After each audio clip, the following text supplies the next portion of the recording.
Cottage gardens are known for their very whimsical, very natural, very messy looks. I absolutely adore cottage styled gardens, both ornamental and vegetable. My vegetable garden is definitely going to be a cottage styled garden. Over the years, I have learned that you can either buy a bunch of plant starts and curate your cottage garden by hand, or a much easier way is to actually just take a big mix of seeds and just spread them out and let the seeds do their own work.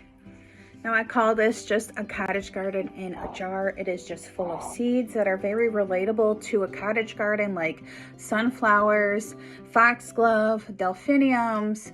There's fennel in here, there's mallow, zinnia, of course. I think there's yarrow. There's so many in here. Which is a great thing because a cottage garden actually has lots and lots of flowers in them, and they all grow at different levels and different times, and by doing it this way, each seed will find its own way. Yes, not every single seed in here is going to sprout and plant, but those strongest ones will. All you need to do is take a mason jar and just dump all your seeds in there. I already have some in there. I have some that I have seed saved myself that I'm going to crush up and put in here too.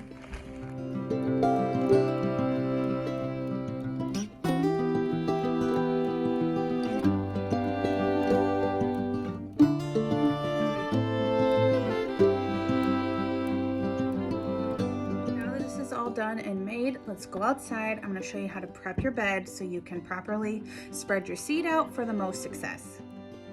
So sometimes preparing your bed means clearing out your bed. So this bed is a very, very old and overgrown perennial bed. The area that you see emptied actually had this overgrown and wild raspberry bush, which I took out earlier this spring before any new sprouts arose. It took a long time to get this part even rototilled and dug up even because there was a lot of roots to take care of. There was also some daylilies in here that were just kind of taken over. So this is just actually one half of the bed. The other bed, or the other half of the bed, I should say, has grasses and all that I don't mind that stay. So anyway, here you see me spreading compost. So this is after I dug up the raspberry bush. I dug up as many roots as I could anyway, and I am just gonna rake over some compost just to add some nutrition because those perennials, I took them all out, so they probably didn't leave any nutrition behind. And this soil is very compacted anyway, so compost and amendments is gonna help, especially with little seedlings trying to break the ground. So this might look a little bit different to you, but sometimes making a bed looks exactly like this. If you are starting with a fresh patch of grass, it's going to be very similar because you need to get all that grass root out, or else it's just going to grow over your new little seedlings. So now you see me here, you can tell how compacted this soil is. I am taking my little tiny pitchfork, which I ended up taking a regular shovel after this, and trying to just aerate. I'm just trying to lift up the grass and aerate the soil a bit. This will help with drainage. It'll help get the worms going again in there, and honestly it'll help with the seeds because some seeds are going to fall into those little crevices, and that's how they're going to sprout.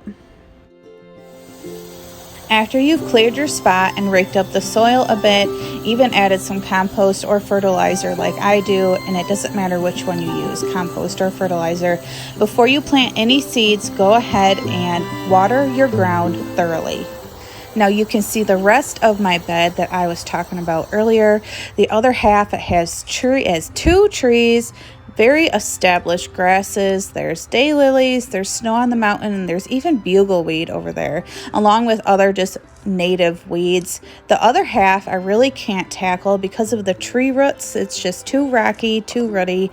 So those are just going to have to be tamed by, weed whipping the grasses down, or hand shoveling some of that out. But this little section over here, I am able to start anew. I actually, after I watered it, had to go back through and re-till up the soil a bit. It is just so compact over here from so many years of neglect. There's a lot of rocks and etc. And I really want these seeds to take root. So I'm going to go through and just re-shovel, or go through with my shovel and just re-till up the soil a bit so the seeds have a spot to kind of sink into the soil. Now for the best part, which is spreading all your beautiful seeds. Now this is after we've cleared the area, tilled the soil a bit if you need to, and watered the soil thoroughly. You're just going to take your seeds however you like them and just spread them out. Now do not get very finicky, don't get very picky with this, because the point of it is to let nature take its course. After the seeds are all spread out, you can take a rake or the shovel and or even your hand, and just kind of push the seeds into the soil. You can re-water them if you wish. I would hand water at this point so you don't push the seeds off into one little group or cluster. And in a couple weeks, you should start seeing sprouts. This is just the same day, so I will keep you updated on any sprouts in my garden. I am very excited for this little bed to turn into a cottage garden oasis. I really hope these tips helped. Leave a comment below if you wish, and I will see you in the next video.